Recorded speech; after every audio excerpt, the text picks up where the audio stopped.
Hey everyone, it's Jonathan, and welcome to the final episode of our series on Disney's Peter Pan, for now. Next time will be a non-Disney adaptation, but we'll be back to Disney soon.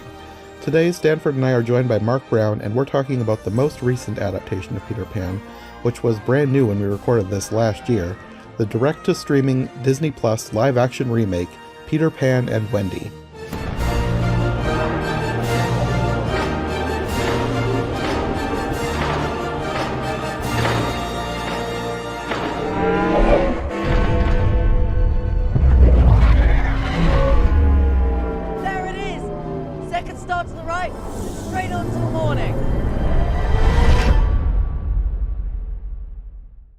I guess before we get into everything, what are your initial thoughts on this, either as a movie itself or an adaptation of Peter Pan or an adaptation of Disney's Peter Pan?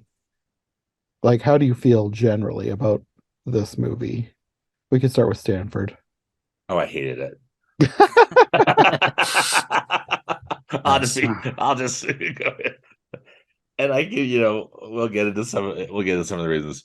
But I should really say, sadly, I hated it. I was actually quite looking forward to it. I've liked some of David Lowery's work in the past, and I thought that just based on the promotional material, that it looked like it could be promising. Yeah, I thought so too, and I really liked his Pete's Dragon adaptation. Yeah, it was that. I thought it was excellent as well. Yeah. And for me, I guess I have two opinions on this. There's how I feel about the film itself as a film, and then there's the grade that I gave it when I watched and reviewed it for my blog. And they're a little bit different.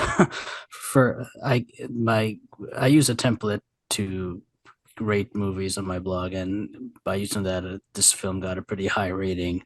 But my personal feelings toward the film as a film, it wasn't quite so high. I didn't dislike it, actually. I was kind of surprised myself, but it was more like it was okay. I'm glad I watched it. I could watch it again, and that's kind of how I felt about it. It wasn't the worst thing I've ever seen. Yeah, I think I feel similarly. I probably will watch it again. Like, if somebody wants to watch it, I would have no problem watching this again because I liked it. I didn't love it like I thought I was going to. Like, I was expecting Pete's Dragon levels of being amazing. And it was I hated just Pete's kind Dragon of remake, fine. So I was glad. Oh, well. I liked Pete's Dragon. I liked how different it was from the original. Yeah, I enjoyed it too. But yeah, I don't know that I was like disappointed by anything. I just thought that it wasn't as good as I kind of was expecting it to be, because like I saw the trailer and was like, oh, this looks promising. Yeah. And then it was just fine.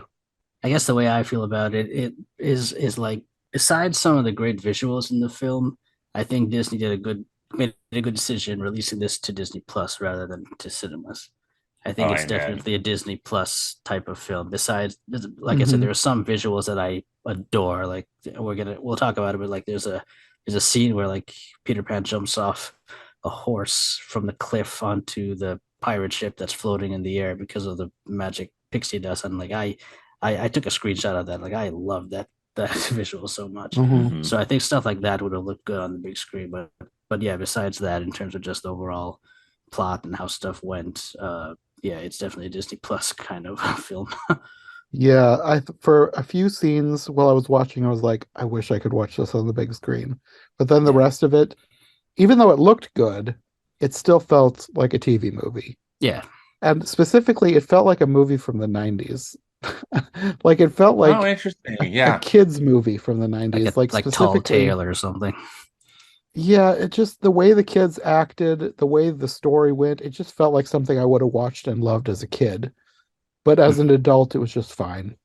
I guess a question I have for you guys is, do you guys see this as another one of Disney's remakes? Like, is this a live action remake of Disney's Peter Pan, or do you see this as just another adaptation of the Peter Pan story?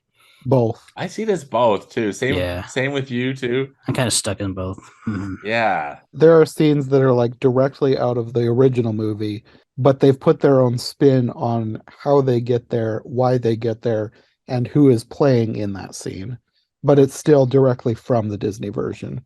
Peter Pan too has been so often told, I guess, Hmm. through other, versions of Disney and non-Disney, Yeah. uh, that it just seems like this just fell into one of those. But also, just as you're saying, John, things that were really similar, to the 1953 animated one.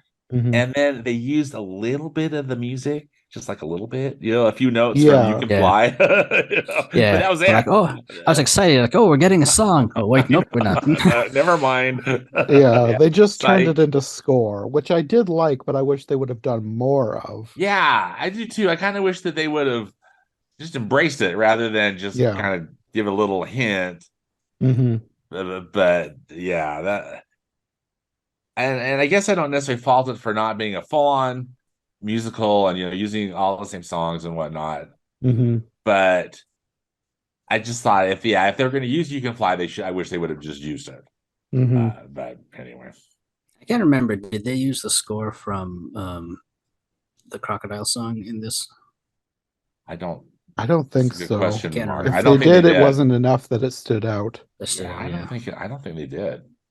Well, in the one big set piece with the crocodile, it was definitely not because I cannot remember what the name of the song is, but there was a very recognizable classical music piece playing Okay. while the crocodile was chasing the pirates. Let me just say that crocodile was huge. I've never seen such a big crocodile ever in a film. The whole crocodile scene felt like something out of Jurassic Park, but made for Yeah. kids. Like Yeah. if I saw that on the big screen, I think I would be legitimately terrified. Yes. Like calling that a crocodile, I don't think is even the right word. No, it looks like I don't remember what the I'm probably going to butcher the name, like Protosuchus or something. The thing that's like a crocodile, but it's enormous. But also Probably, yeah. this kind of looked more like a gharial because of the snout shape. It was long and thin. Oh, okay. Yeah, I was thinking like a caiman or something like that. Something. It was not crocodilian enough. It was like it was in the family, but it wasn't a crocodile. I like to picture like reptile scientists watching this film and critiquing it. It's like, oh, that's totally unrealistic. Yeah. I forget what the word for reptile scientist are, so I'm just calling them reptile scientists. Herpetologist. Sure, there we go. Oh, nice. I know that because of a series of unfortunate events, which I read many times over the years, Nice. and their uncle was a herpetologist. See, books teach you things. Yes. There's a weird amount of things that I learned from a series of unfortunate events. It was like they hid a lot of educational stuff inside of a bunch of ridiculous stuff. And that you're kindly sharing with us, John, and helping it, Yes, improve our expanding your knowledge. knowledge. Yes. Absolutely. Well, before we get into the movie, we could talk about the cast. Mm-hmm. Was there anybody that really stood out to you besides Jude Law and Jim Gaffigan? Personally, I kind of like I forget his name, but the kid who played Peter Pan. I thought Alexander he did Maloney. correct. Ewan, yeah, Mr. Alexander I wrote it Maloney. down. Thanks. Yeah, I felt there were a lot of scenes where I could see like the childishness and the stuck-upness of Peter Pan's character in how Alexander Maloney played him, and I kind of like how he portrayed the character in those scenes. There are some parts where Peter Pan just gets a way too like sympathetic and depressing, and it's like that's not the Peter Pan I'm Yeah. granted I've not read the book, but based on everything else I've seen, that's not the Peter Pan I know. But overall I did like him. I had no problem with I forget her name now, who played Wendy. Ever Anderson. Ever Anderson, thank you. She's the daughter of, was it Mila Jovovich, or she's some famous person's daughter. But anyway, yeah, her Wendy was again fine, except I think they just make her a bit too, warrior-esque, as I kind of felt the same way. And like I usually don't have a problem with that, but it felt out of character for Wendy. Yeah, I don't know. I thought it was off too. Yeah. And I think that's why they're trying to call the movie Peter Pan and Wendy, but I mean it's more just they want to give Wendy, more of a like, oh, she does stuff, she kills pirates or shoots them or something. Yeah. So, but Warrior Wendy. Warrior Wendy. It just felt off to me. But Yeah. yeah, Jude Law I thought was amazing as Captain Hook, and Jim Gaffigan was surprisingly good for Mr. Smee. I can't really remember the others. I was looking. I always like. I think Alan Tudyk, if I'm saying his name Oh, okay. Alan correctly. Tudyk as Mr. Darling. Alan Yeah. Tudyk, thank you, is I think always solid. I thought he was great, and I wanted him to be Captain Hook. Me Like I too, like so Jude much. Law. Yeah, exactly. I I did really, really want too. him to play Captain Hook like they usually do. But Yeah, which is kind of a standard, right? And they broke from that, which I thought was Uh-huh. kind of a bummer because I was really looking. I thought Jude Law as Captain Hook was a really great idea for casting, but I Mhm. don't think that the script really matched Yeah. his. Especially with where they took the character. just Ooh, imagine what that's Alan Tudyk Captain Hook would have been. That would have been so It it would have been would entertaining. it great. would have been off the Yes. chart. I think he would have been fantastic because Yeah.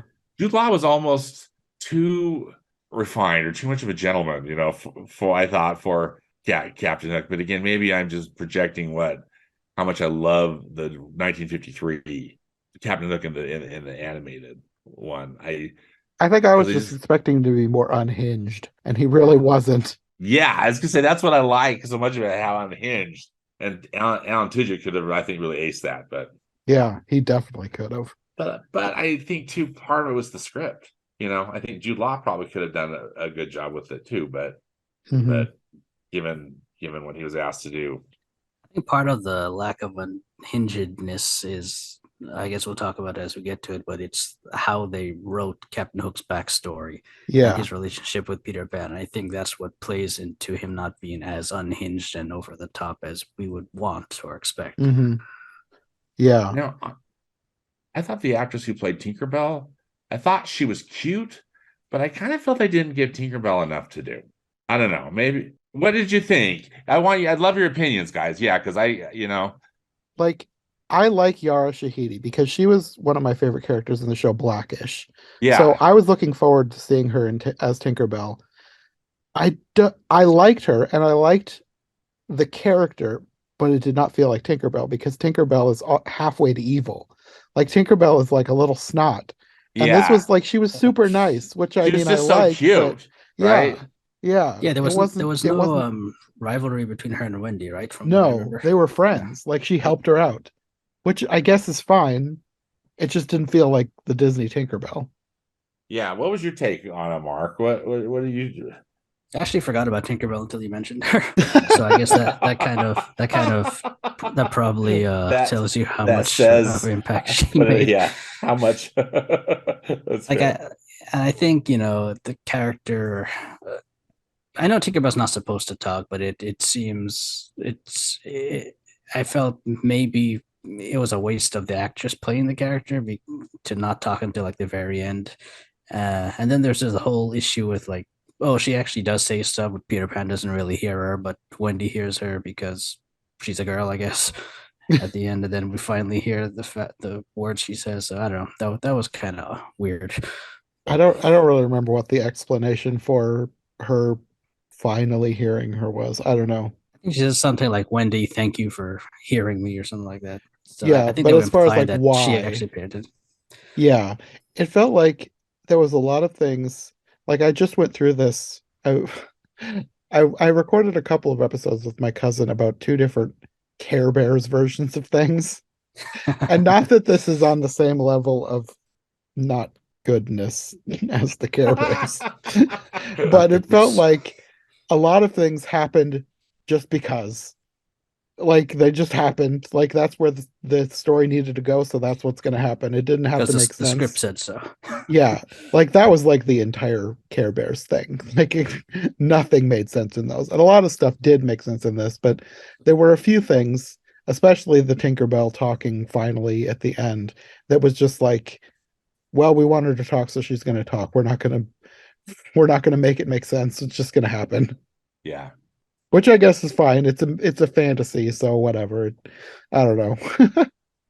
Well, as far as the kids who played John and Michael, I thought they were the best kid actors in this whole thing.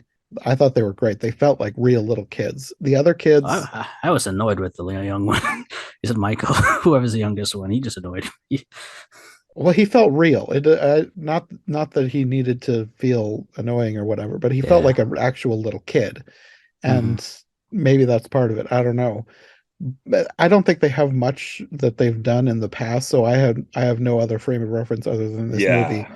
But they seem to Hmm. be the best actors in this whole thing because all the other little kids were cute, but for the most part, you could tell that they were acting. At least to me, it didn't feel completely genuine, like this is a real small child. It felt like this is a kid reciting lines, which is fine. Like, I don't have a problem with that, especially with little kids. Hmm. Like, it doesn't matter to me that much. And all these kids were cute, and I'm happy with them in their parts. But for me, John and Michael, they felt like real little kids. I'll give you that for John. I think I would see that in John, that he didn't feel like a kid reading his lines. Like I felt that was John from the 1953 Peter Pan come to life. Mm. Yeah, I agree. If John and Michael, I thought worked, and I kind of promptly then stopped thinking about him and just was focusing more on all the negatives. Because yeah, they were like, okay, yeah, these are two good little actors, and they look the part. And for the most part, I think all of these kids are mostly unknown. Like for Peter Pan and Wendy, they've done a couple other things. Actually, I didn't realize that I had known Alexander Maloney from something else because he was in the English dub of a French animated film that I really like called The Big Bad Fox and Other Tales. He played a Yeah, little kid chick, like a little bird. Oh, I didn't realize that too either until after I saw it. Yeah, I looked that up. I was like, oh wow, yeah, I remember that character because I like that character. oh, interesting. Yeah, And then Ever Anderson played young Black Widow, Natasha Romanoff, in the Black Widow movie. yeah. Another one. Like, oh, okay, that's where I've seen her before. I didn't see that one. And then all the other little kids I didn't recognize except the twins. And I didn't recognize them like, oh yeah, that's who they are. I looked them up. I was like, oh, wait a minute. I do know them. They played the daughters of Sergeant Jeffords on Brooklyn Nine-Nine, Cagney and Lacey. I had forgotten about it. It's been a while since I've watched Brooklyn Nine-Nine. They were much I younger then. But yeah, so I recognized the twins. I I hadn't I've seen a few episodes of Brooklyn Nine-Nine. I love that they named the twins that. That's hilarious. Yeah. They were characters that were like they were always mentioned but rarely seen. Okay. That's funny. Oh, I just looked it up. Ever Anderson, her dad is Paula W.S. Anderson, and her mom is Mila Jovovich. Okay. Okay. Thank you, Mark. Now okay. Now we know.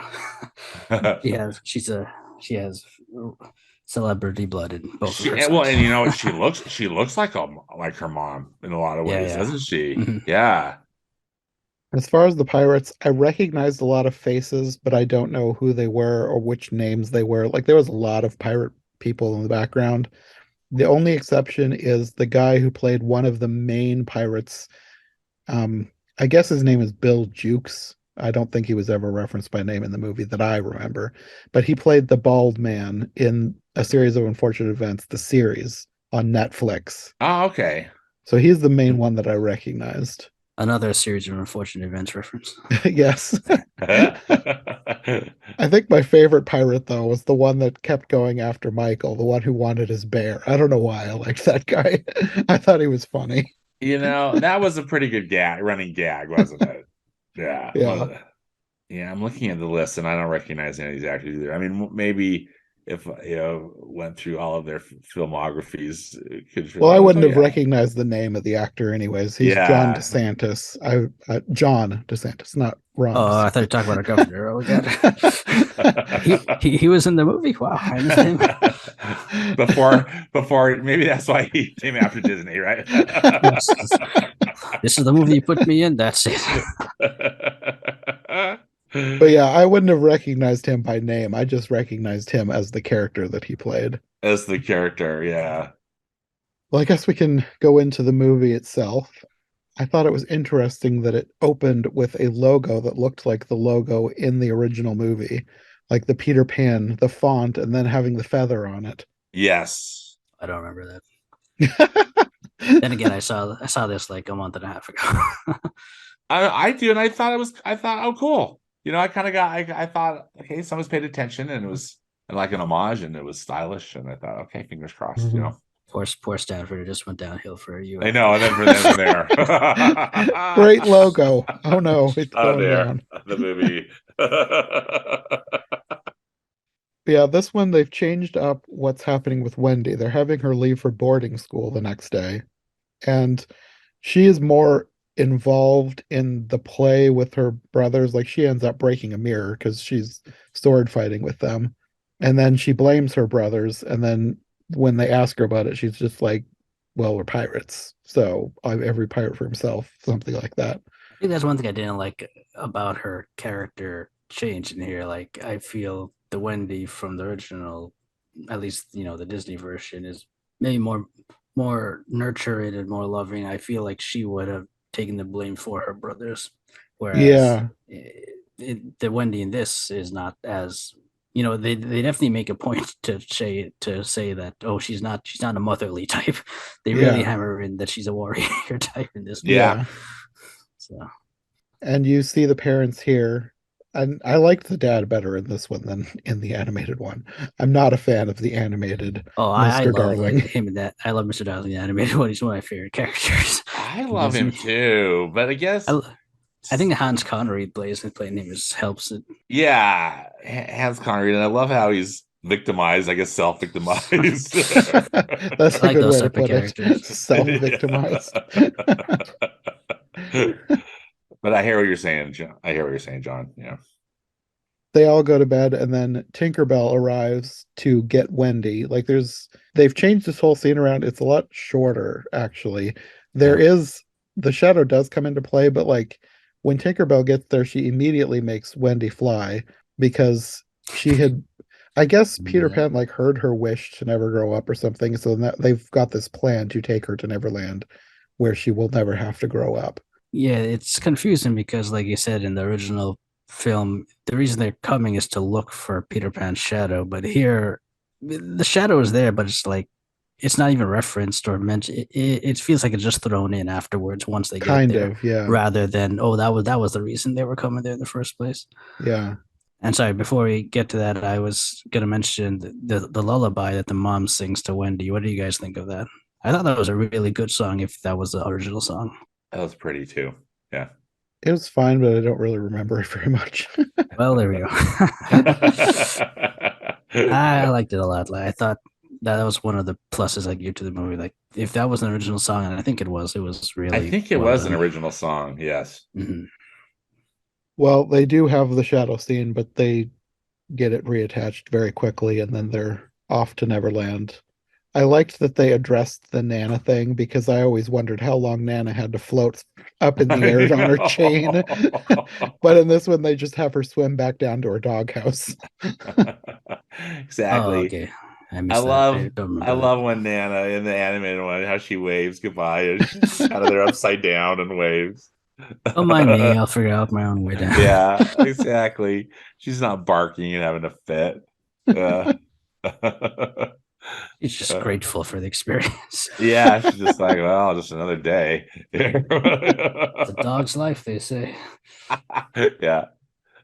And then, like we said, they have You Can Fly a score in here. And I really liked that. I wish there were more of it, but I liked what we got.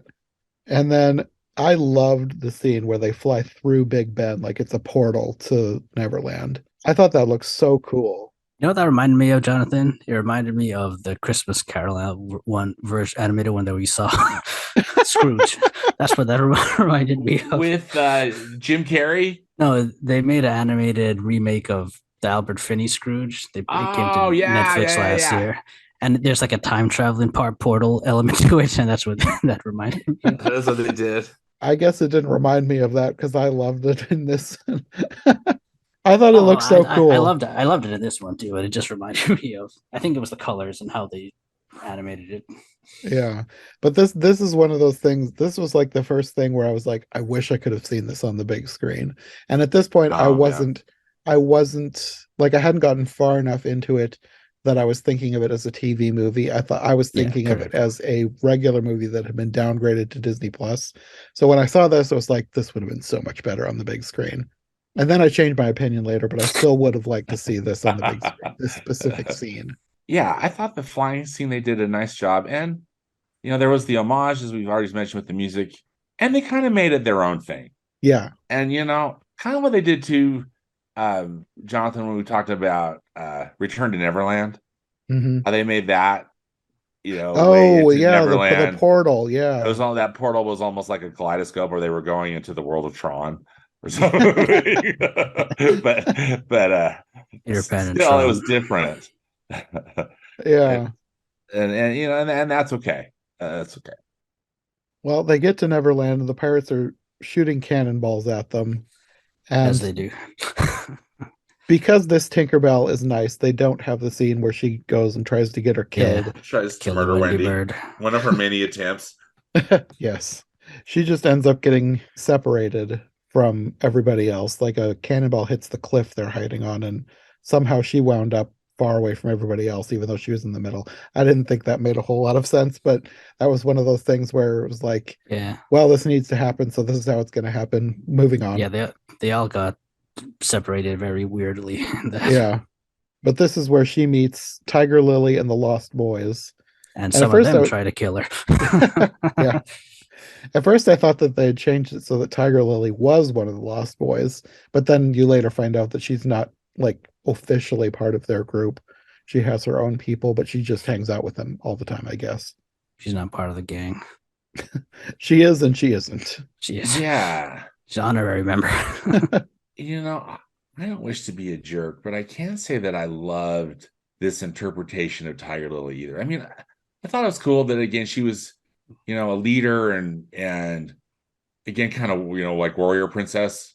Yeah, too, again, it had that warriorness to it. which I don't necessarily mind that, but I don't know. It just kind of felt like, well, this is how we're going to deal with the trouble with the racial stereotyping from the 1953 film.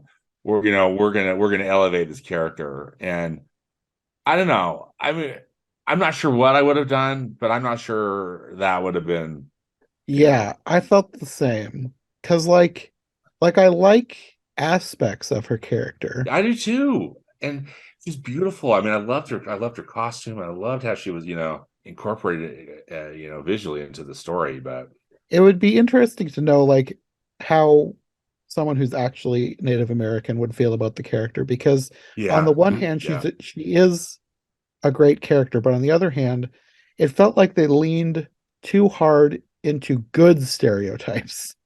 right, Like the original was bad stereotypes and this is like good stereotypes. So I don't know if they could have found some sort of happy medium. a happy I don't medium. know. Yeah, Like because like she is a good character, but like every time she would do something awesome, there would be like Indian war cries incorporated into the score, which just felt kind of too on the nose. yeah, I kind of liked the music but it felt weird also. So I don't know how I feel.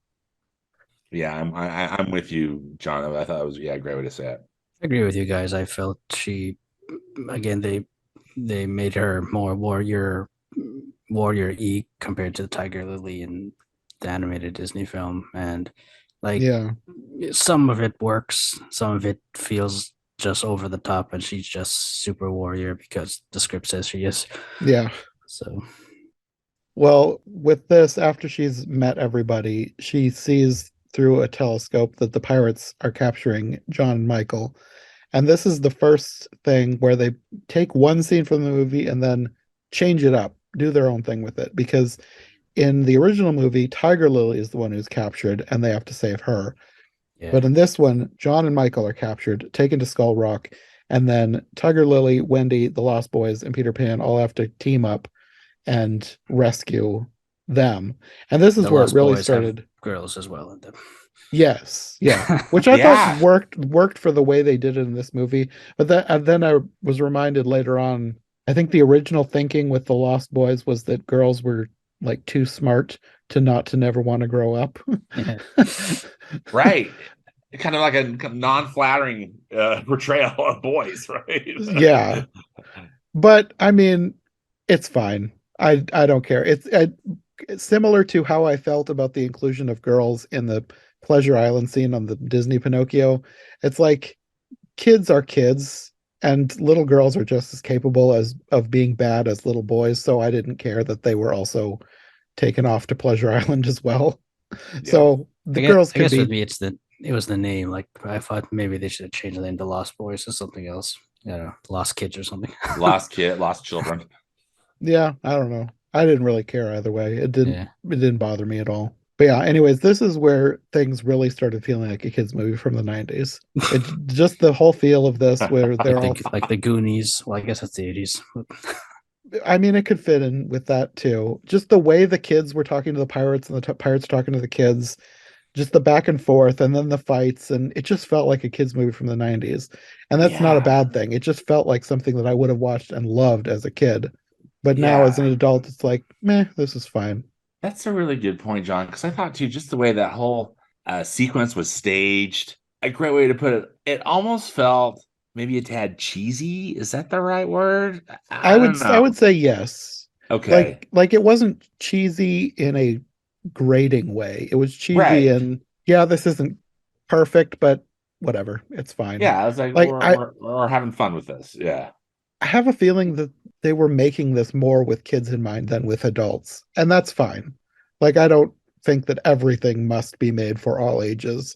Like you can make a kids movie, and that's what this can be. Because I think kids will like this more than adults, and that's fine.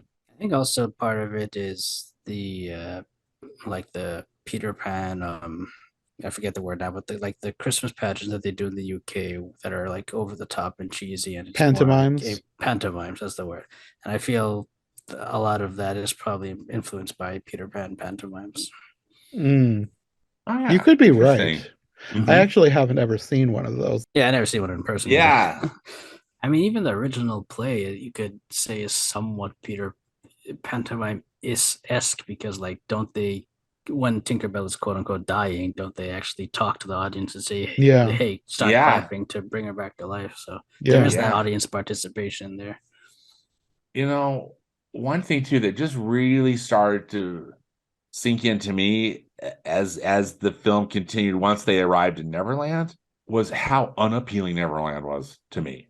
Now, I kind of felt the same way. Like it wasn't bad, but it just didn't feel magical, I no, It's guess. it not the didn't. place like a kid would Yeah, like, want to go to. I thought again, a gorgeous place, according to what I found, on a Google search, it was filmed in Newfoundland and Labrador, if I'm saying it the right way. To me, it looked like it was from the novel Wuthering Heights. It was like the British moors, and just like that's not I want to go to like the jungle or to someplace Yeah. this more exotic, which I thought was really well represented in the 1953, of course, Hmm. version. Of course, it's animated or whatnot, but there were trees and there was all sorts of stuff going on. Where this just being out on the more again in the trailers, I thought, oh, that looks so pretty. And then once we kept spending more time there, I thought this Neverland is so dreary. I kind of felt like that too. I wouldn't want to, I wouldn't want to go there. I didn't think about that until you mentioned it, but I can agree, especially when we get to like where their hideout is. Yeah, It it just felt continued for me. it felt like a place, not that I would not want to go there because, well, like I'm from Iowa and I've hardly ever been out of Iowa. So like anything is more exotic to me. But it felt like a place where I would want to go on vacation, but it would be Gary, one Indiana. place that I would go and then I would want to go someplace else next time. Like I wouldn't feel Yeah. like I would want to go back there. I'd want to see it once and that'd be enough. Yeah, same. I really would love to go there, but I just thought this does not seem like a setting for Neverland, just like Yeah. this wonderful fantasy place where there are pirates and mermaids and and all the stuff. Hmm. Yeah. Speaking of mermaids, we barely see them. I think don't we only see them when they're flying, Yeah. and then that's I it. was I was waiting to see more of them because I thought their design was interesting because it looked like their Yes. tails were jellyfish tails. Like Yeah. they might have had the fish underneath the jellyfish tendrils or whatever they're called, but like it was like they had a skirt of jellyfish tendrils or tentacles or whatever the lacy stuff is. And I thought that looked cool, and I wanted to get a better look at them, but then that's all we got. Maybe they figured we're already getting a Little Mermaid movie this year. You know, they're like, Our audiences can wait for the we're big not gonna actual pay for Probably. Mermaid. We can't afford this. Yeah, maybe they used like some background Little Mermaid characters as like stock characters in the scene, Right, and that's all they exactly. did with them. I think I would have preferred more Mermaid than what we Okay, got. you 12 doing Yeah. anything right now? We got a film. Peter Pan and Wendy. It'll be quick. Yeah. Yeah. Yeah. No, Yeah. it was fine. I liked the designs. I just wanted more of them. I wanted a better look at them. Yeah, Yeah. same. There's no drowning of Wendy in this one. No, they're Yes. not trying to murder Wendy. No attempted Yeah. murder.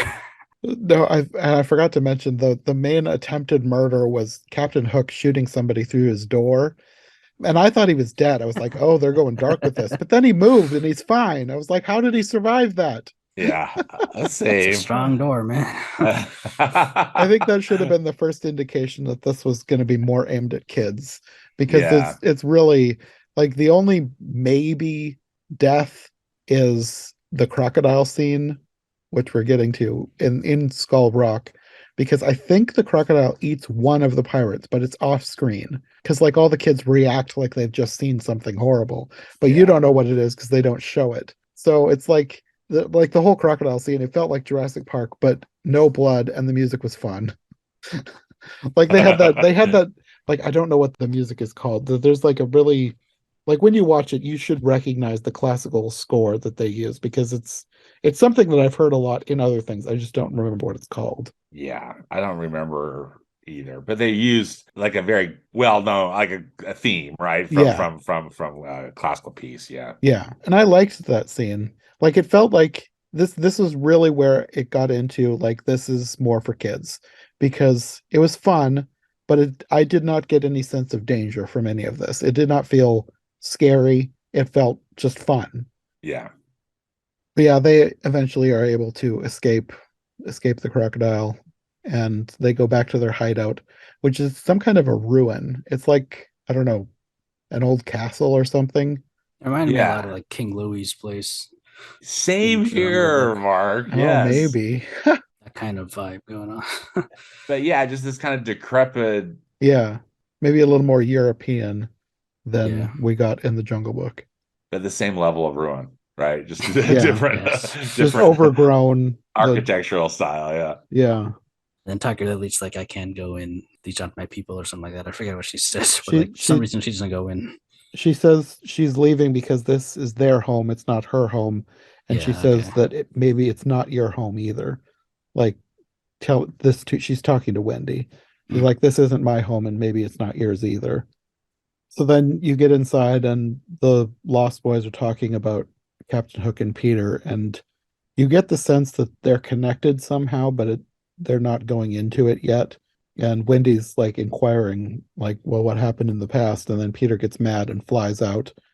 And then Tinkerbell is like prompting her on, go after him. And she climbs up to the top of the castle, and he says that Captain Hook was once his best friend, James. He was the very first lost boy until he left Neverland and grew up, which I thought was strange. That's when I checked out. I mean, that's at that moment I thought, oh my goodness, this movie is going there, and I hate it. I hate it. I feel I've seen that before though in another adaptation where Peter Pan and Captain Hook were friends and They he were was BFFs. and he was the original Lost Boy. I can't remember where though. There was a have you guys seen Neverland? There was a miniseries called Neverland a few years ago. I think I I have know what you're not. talking about, but I It was like have a not Peter watched Pan it. origin story with Reese Ifans played Captain Hook and Keira Knightley was like the voice of Tinkerbell.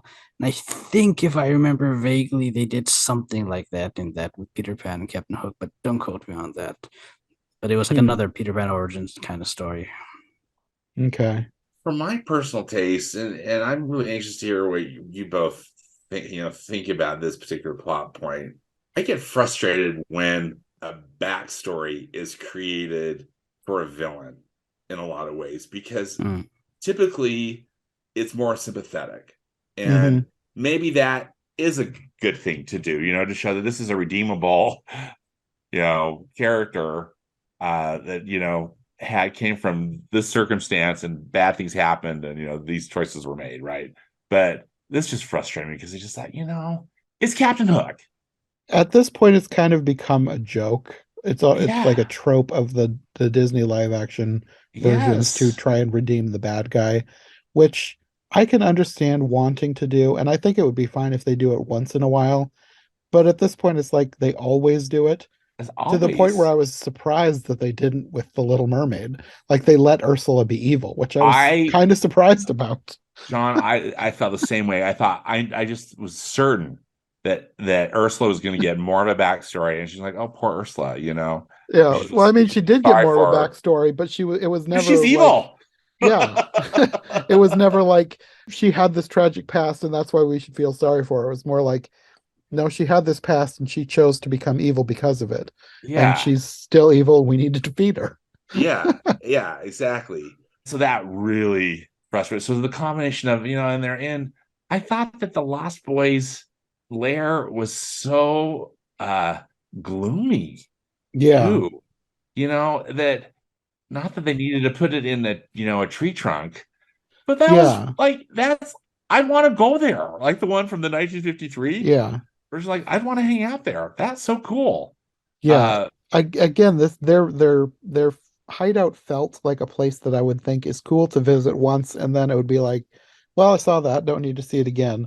Whereas yeah, the original one, it felt like someplace you would want to explore because, like, I don't know how much they go into it, but I've read, and then I think it was talked about in the Jake and the Neverland Pirate series, where their tunnels like go all over the island.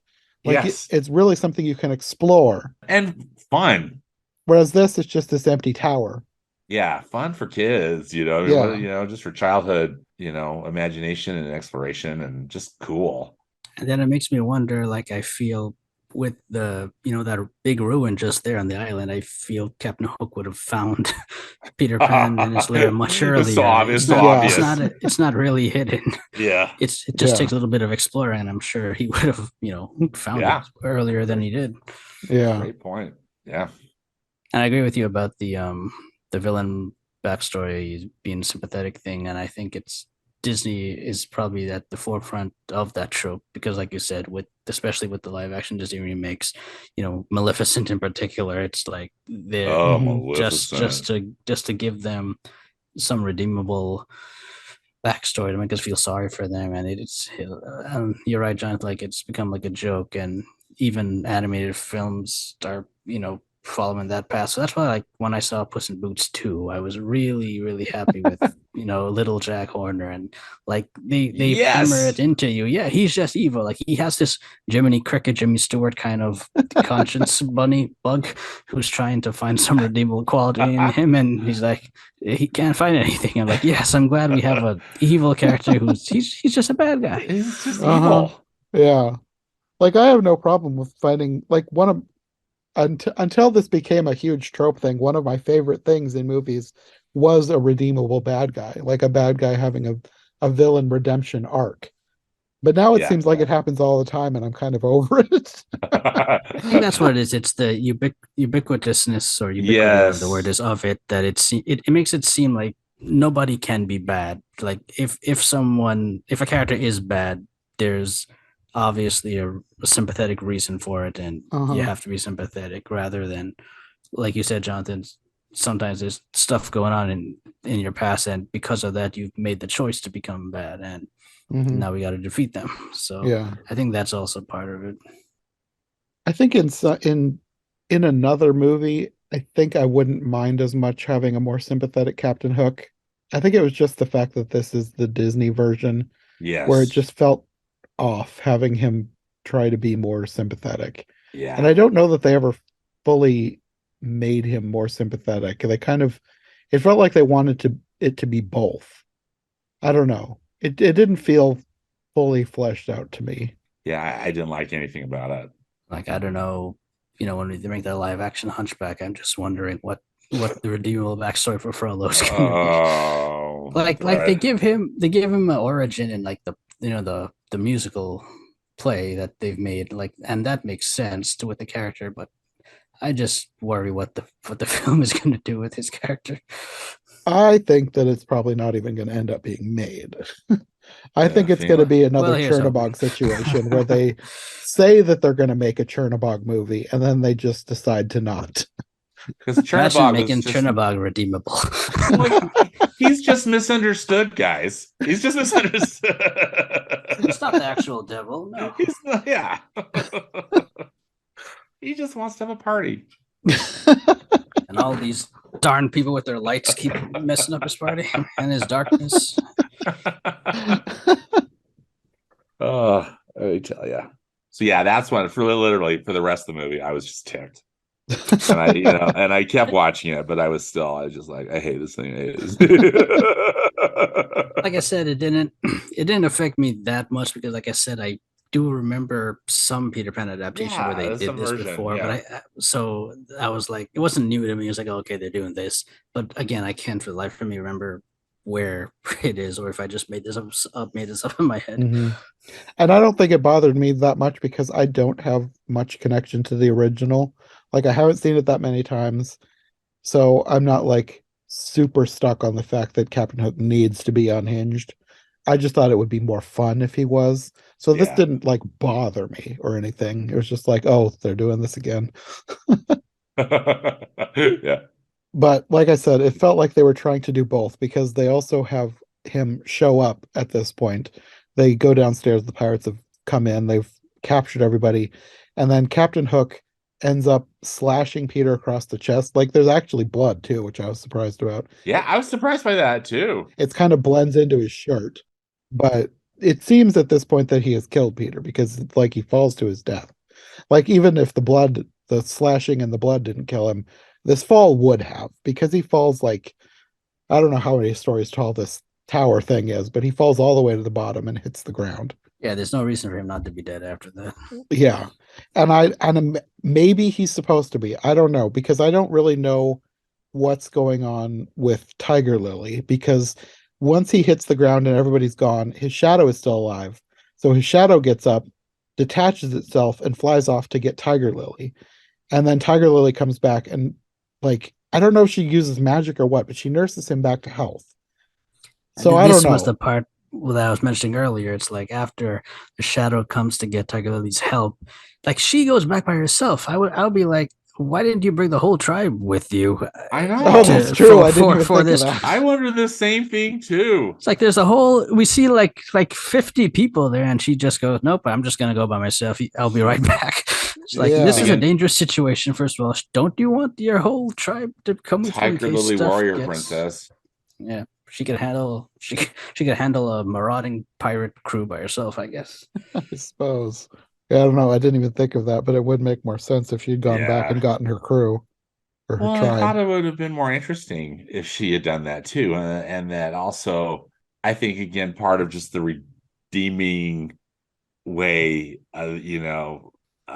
of cultural, It could have been maybe it, they weren't they possibly. maybe they just wanted to avoid the optics of having Yeah. warrior Indian tribe Yeah. fighting pirates. Maybe they thought that would look bad or something. I don't That would know. be bad. I don't know Yeah, either. someone probably would have put a screenshot of that posted on the internet without any No context or no anything. context. Everybody Yeah, freaks out. Yeah, I guess that I makes sense. suppose. But Still felt odd. yeah, I mean, there's a lot of things that felt kind of off. So, Yeah, yeah. but yeah, all the kids they get dragged away. They get thrown in prison in the ship, and Hook reveals that the reason he left Neverland was because he was banished by Peter. And then he eventually got lost at sea and was rescued by Mr. Smee and the pirates who raised him. And then when he returned to Neverland, grown up, Peter wouldn't accept him and they became enemies.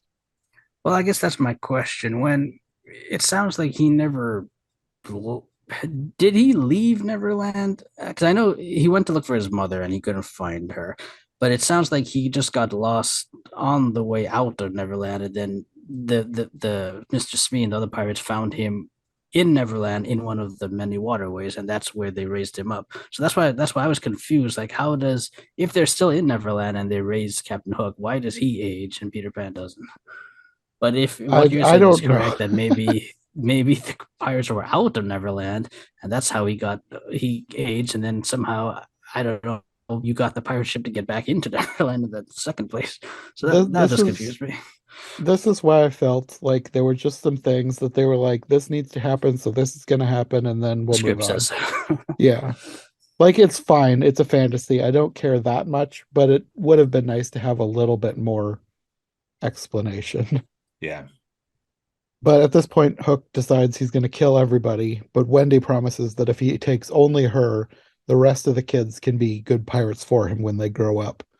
So this is where things sort of go back to being similar to the movie, Yeah, but that they actually put their felt own, like a Wendy thing to do. Yes. yeah, the Self-sacrificing, right? Yeah. Mhm. yeah, Like she walks the plank, right? In the hmm 53 one. Yeah. yeah, they do their own thing with this scene. They have their own song, if I remember. Yeah, Wasn't as good as the other song. they did a bunch of pirate sea shanties throughout the movie, just little bits of songs, which I thought was fun enough, but they weren't too memorable. Yeah. So yeah, you have the scene with her walking the plank and then there's no splash. But in this case, it was because not that the whole thing with Tinkerbell like betraying everybody because of Yeah. jealousy or whatever. That never happened. She is trapped, but she eventually manages to escape the lantern by smashing it, and then she saves Wendy. And Peter comes later with Tiger Lily. It's not like she has to go rescue him from a bomb or whatever. So basically, at this point, Tinkerbell is more Wendy's sidekick than Peter Pan's. Yeah. Yeah. And that's where we get to the scene I like where Mhm. he's riding with Tiger Lily and he jumps off the horse off the cliff onto the pirate ship. And I just love that scene so much. Yeah, there was a really good That visual. visual. Mhm. Yeah, because Tinkerbell, I'm not really sure why, but she makes the entire ship fly at this point. So this whole thing, there's like a long epic pirate battle on a flying ship, it does make for some cool visuals. It looks cool. I agree. Yeah. Yeah. It really did look good. That would have looked good on the big screen. Yeah. Mhm. For sure. Yeah. Yeah, and this is the point where I was like, this would look cool on the big screen. The rest of it would be meh. So then it's like, this was thinking back, it felt like a TV movie that had a big budget that they blew on two scenes. Right. So the rest of it's fine. And then there's just a couple scenes that look awesome. And then the rest of it can't live up to those. I was saying it's like Geppetto at the end when they run out of money and don't even show the the whale swallowing Pinocchio and Oh, from Geppetto, Geppetto. Yeah. the TV movie version. Yeah. Yeah. You ever see that, Stanford? The Disney TV movie Geppetto with Drew Carey? Yes, but a long time ago. Yeah. That was a fun episode that Jonathan and I recorded. Yeah. I'm curious. I got to check it out because I remember thinking that was a kind of a weird show. It was. It was. Was that an accurate memory, or was I just trying to block it out of my mind? Yeah, it was. I liked it a lot, but Jonathan did. Yeah, I would say our podcast should be entertaining if you want to check it out. I was gonna say you've posted that already, Yeah. haven't you? Yeah. Okay. Yeah, so you could check it out when we're done if you wanted. For sure. I'm gonna check it out.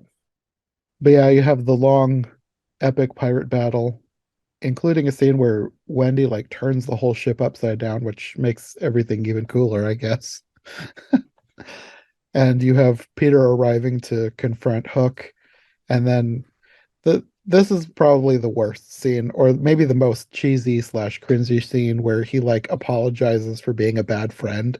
And it was like, this feels like something that would happen in a little kid show version of this. Yeah, have this have like Peter Pan apologize for being a It bad did friend. not feel authentic or No. right in any No. way to me. It didn't feel like Peter Pan at all. Like I said No. earlier, they would try to make Peter Pan's character more sympathetic or not sympathizing and apologetic, which Yeah. is not what I expect from Peter Pan. No, Peter Pan is supposed to be an extremely narcissistic character who is Right. barely likable. And the Selfish. captain, and the Captain Hook's all self-aware and all this Yeah. stuff. Just like, what? It's driving me crazy. Stanford walked out of that screening. Was like, I gotta watch something else now. I know. Like that. Seriously. To cleanse the palate. Yeah. Puss in Boots too. There we go. Yeah. Good movie. But yeah, he apologizes, but of course, Captain Hook doesn't accept. He still tries to kill him, but Wendy flies in and stops him.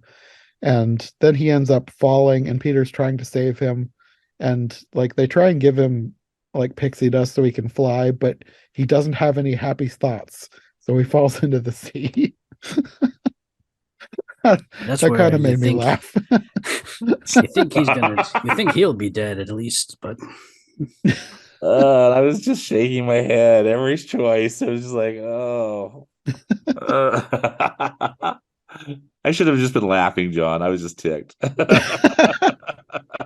I mean, I guess it makes more sense since you have such a nostalgic connection to the original, Yeah. but I didn't. So, It's all good. but then after this, you have all the Lost Boys deciding that they want a real home. So they decide to go back to London and live with the Darlings. Which, like, I don't know I'm how sure that my would parents will work. love that. Like, hey, Here's like a dozen children for you to more raise. children. Well, Wendy's going out to boarding school. They got one more. That's Oh, right. yeah. Well, they can convert Wendy's room into Cram 12 kids into one bed that they have lying around. right. I like how the parents aren't that. They're not as shocked as I thought they would be, or like wondering, hey, Yeah. where did all these kids come from? Their reaction did not seem to match what my reaction would be if a dozen children showed up in my house in the middle of the night, no less. Yeah. Like, Wendy, we have to talk. Yeah. But then you get another scene with Oh, Peter God. Pan and Wendy together, where you learn that this actually used to be his old home until he ran away. I That mean, just felt so forced and written. I just was thinking, what is next? You know? Oh dear, that was so bad. It's just so this the very house that you lived in, that's the same house that you go back to all the time, and just serendipitously there in it now lives kids who are telling your stories in that same exact house. That was just way too much for me. I'm with you. But yeah, she wants him to come and stay and live with them, but he doesn't want to. He's not ready. So he leaves, goes back to Neverland with Tinkerbell. And then back in Neverland, you learn that Hook and Smee survived. So Yeah, maybe there's going to be a sequel. Sequel.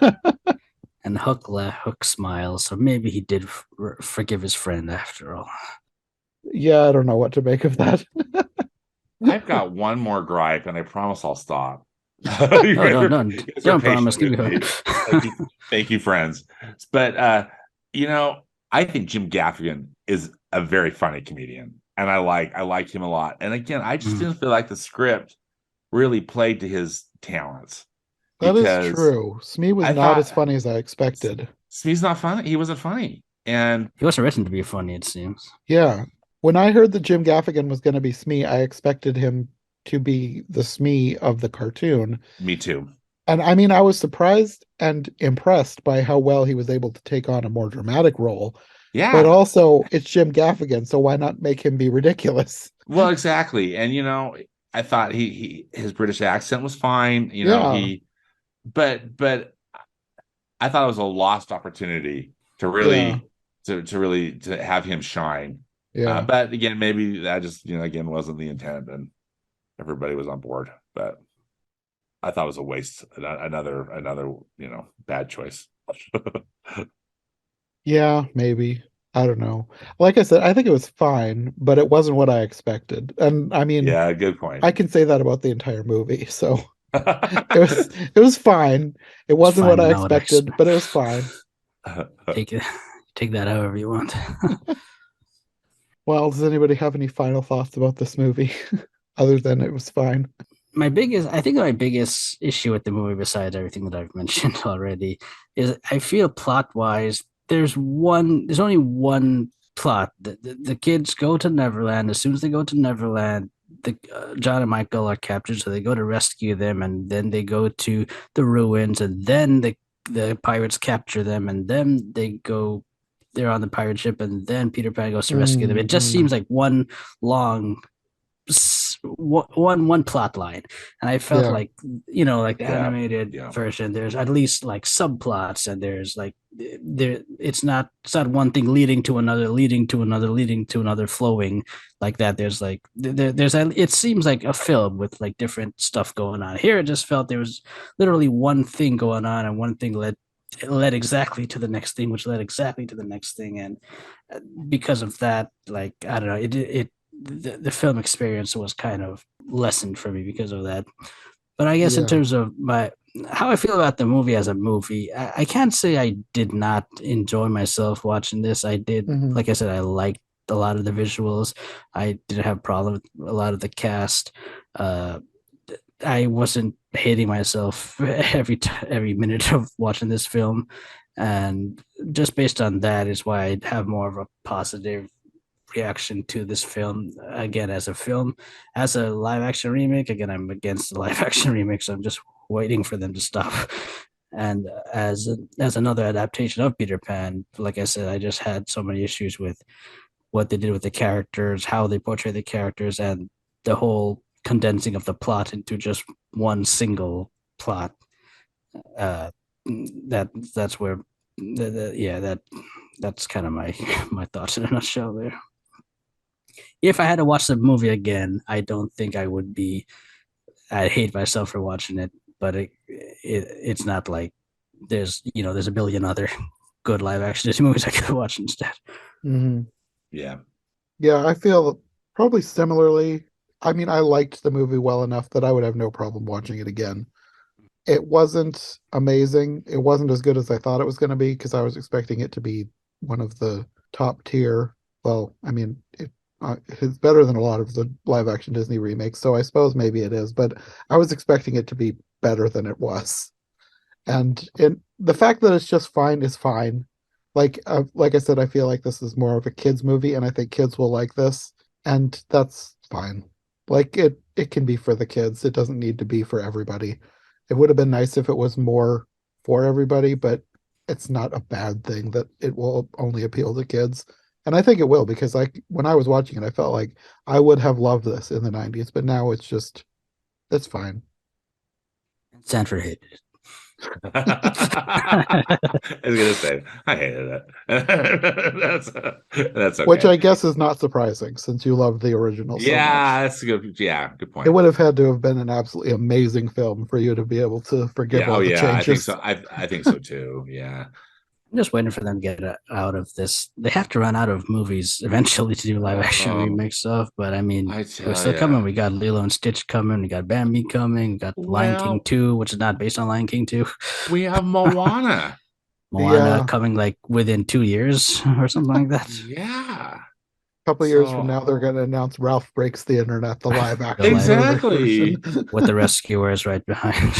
Live action mice.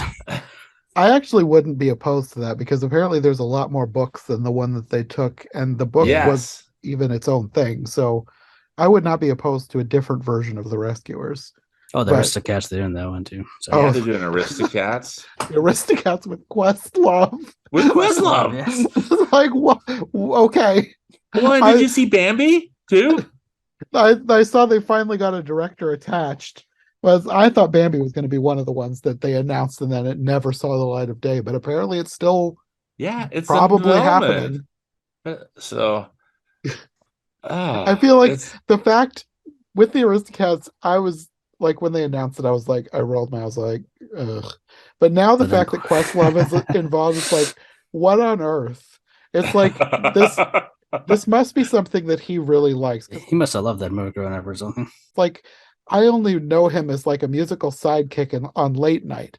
So the fact that he's like totally involved in a movie, it's like he must have some connection with this movie, and maybe he really wants to make this. So I'm willing to give it a bit more of a chance. He did a documentary recently, I think. his documentary was spectacular, by the way. It Mm-hmm. was called Summer of Love. Summer Love, that's what it was. It was Or Summer of about Oh, I think I Soul. know what you're talking so about. thank you. Yeah, thank you. Yeah. Sorry, my bad. Summer of Soul. It was about the Harlem Music Festival that happened in the late 1960s. I think I you and remember the Rachel year. talked about it on a podcast, and that's why I knew Yeah. about it. And I think both she and I really Yeah. like that film, if I'm not mistaken. It won Yeah. the Oscar, right? If I'm not Yeah, I mistaken. for don't think best I knew documentary. Questlove did it. I remember you talking about it, but I didn't retain the information Yeah. that it was from Questlove. Yeah.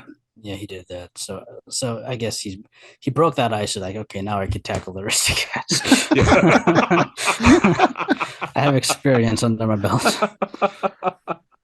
I'm not going to expect the Aristocats to be good, but I am now looking forward to seeing it just because he's doing it, and I want to know why he's doing it. Yeah, well, I should say maybe the Didn't he music's do a gonna be Broadway cool. musical too as well? Questlove? Good What was question. he? I don't know. There was a Broadway musical recently based on a book uh, back in the 20s about an African American man who like makes a machine to turn African American people into white people, and they made a Broadway musical about it. I think he's the one behind it, if I'm not mistaken. I Oh, could be wrong, interesting. but I think it's him. I forget the name of it now, though. I'm on his Wikipedia page. I'm not seeing Okay. anything yet. I'm just I'm just scrolling. looking. I see something that he was supposed to. They were going to do like a Soul Train musical for Okay. Broadway, but I don't know what happened to that. Probably COVID happened to that. I wish Disney, if they're, we've talked about this in the story, I don't want to go down a rabbit hole, but if they're going to remake movies, why don't they remake, like, I want them to remake The Black Hole or, some live action Yeah. film. A I've live been action saying remake that of a for live action ages. remake, I'm fine. Live action, Yeah. an animated remake of a live action film, I'm also fine with. I would be more than fine with Right. that. That would be awesome. I wish they'd An do that animated too. 20,000 Leagues Under the Sea. Imagine what that is. Oh, Ah, that would be it'd be awesome. so cool. Yeah, there's a lot that they could do. I think that they probably won't though, because they can make the live No. action ones cheaper. I have a feeling that's the main reason that they keep doing these is because it is more cost effective. Oh, sorry. The musical is called Black No More, and it's not Questlove. It's Black Thought. He's the one who did it. Oh, okay. He's also in the Roots. Oh, Oh, okay. yeah. Okay. Yeah. Mhm. I think the only person in the Roots that I knew the name of was Questlove, Was just because he's Questlove. like, Same. not that he's the co-host, but like he was on Jimmy Fallon like all the time. All He the was the time. Ed McMahon of Jimmy Fallon. Yeah, Yes. yeah. And so distinctive looking, and all that. Yeah, he's cool. I really love that Summer of Soul film. But again, that was just more like he discovered it and then I think edited it. This Aristocrats is gonna be Aristocats is gonna be a The whole other Aristocrats would thing. have been a different movie. They The turned that Aristocrats. one. Right. They're taking the live action, really seriously. And with the Aristocats, it's not going to be live action. Oh, I mean, there's, because to there's no even way call it they're live action, right? It's like Simba and Nala live the action. live Yeah. action Lion King, like really. like it's one thing to be able to do live action dogs and then CGI on a mouth. There is no way they're going to be able to get a whole flock of cats and make the cats do what they want and then put the mouths on It's them. us, yeah. They're gonna have to animate these things because cats. Uh, like I'm a cat person. You don't make cats do what you want them to do. Cats will do what they want to It's do, gonna say they and don't you got to follow be happy orders. with it. They're not gonna They're the follow boss, direction. not you. Yeah. You'd Yes. need like an absolutely amazing animal trainer if you're going to be able to make all of these cats do all the things they need to do. I cannot, like, if they can do it, more power to them. I will be very impressed if they are actually making this a real live action film. But I think it's going to be like Lion King and it's going to be mostly animated.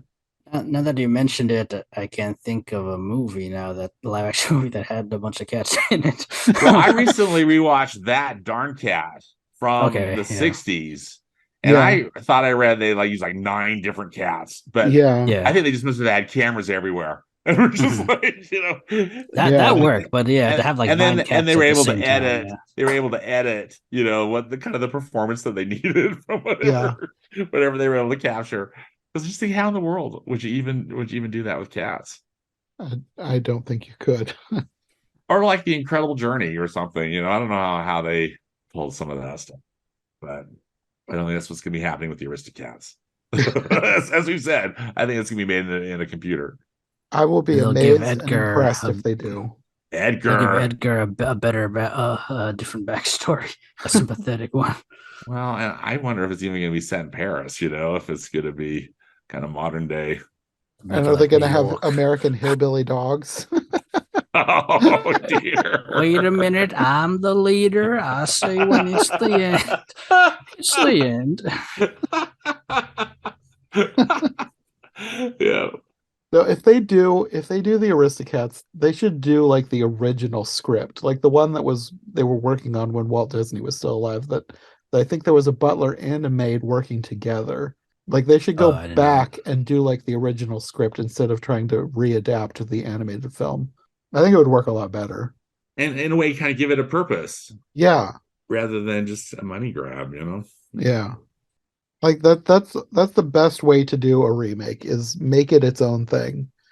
And yeah, I mean, I guess to bring it back to Peter Pan, I think they did that good enough. They made it its own thing with nods to the original. In some places more than others. And it wasn't like The Lion King where it was almost completely a shot for shot remake. Right. Yeah. I have no problem with remakes generally. My issue with Yeah. the live action Disney remakes is I feel it's done with the sort of feeling that animation as a medium is childish or subpar or not film enough. And that's why with the live action film, now it's a real film. So that's really my biggest issue with these remakes existing as they Mhm. are, more so than them just being remakes. Yeah. Yeah. Yeah. I agree. And I feel there's a lot of kids like who are, again, and it's not a bad thing or anything. It's just not the way I would raise kids. But there's a lot of kids who would be growing up now that these live action remakes would be what they watch first and their first versions of a lot of these stories. And I feel if you're not introduced to animation as a medium from an early age, it's going to be hard to fall in love with it again as a medium later on. Hmm. And I feel, at least me growing up with, the Renaissance was my time. So uh, that's, I think, what cemented my love, not just for Disney, but animation as a medium. Hmm. And I feel kids who are being they're who are watching these live action remakes for the first time as their first exposure to these stories won't have that same instilled love of animation. But again, I guess that's not a crime. Just not the way I would do things. You know, I'm right there with you, Mark. Well, I suppose that would be a good note to end this one on. Go for Let me get off my animation. soapbox. Well said, though, my friend. Well said. Well, I'm sure we will have you both back for other things in the future. Yeah, this was fun. I don't think we three have done a podcast before together. No, No, this was yeah. great. Yeah, it was fun. We'll have to think of something else. We've all done with Absolutely. each other, like every both two of us each ways, but not Yeah. all three of us. Me with Jonathan, me with Stanford, and Stanford. Yeah. Yeah. Okay, well, until we figure out the next thing to do you guys want to let people know where they can find you if they want more from you? Mark?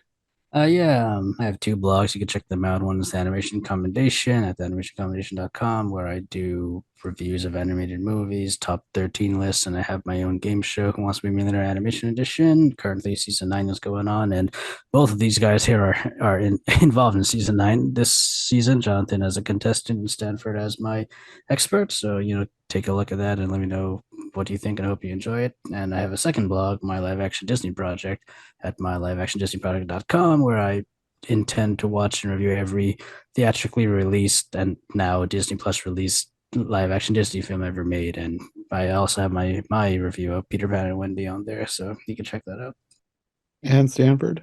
On Twitter, I'm at Stanford Clark, and I have a movie podcast and blog at moviespastandpresent.com. Okay, until next time. Thanks for listening to the Disney Movie Marathon. If you enjoyed this episode, make sure to subscribe and follow my co-hosts as well. My link tree and all of our links will be in the description below. If you want more of my content, all my podcasts are available on YouTube as well as most podcast platforms. If you enjoyed this show, check out one of the other podcasts or check out my Patreon for bonus and extended episodes you won't find anywhere else. We'll be back soon with another brand new episode, so thanks for listening and we'll see you next time.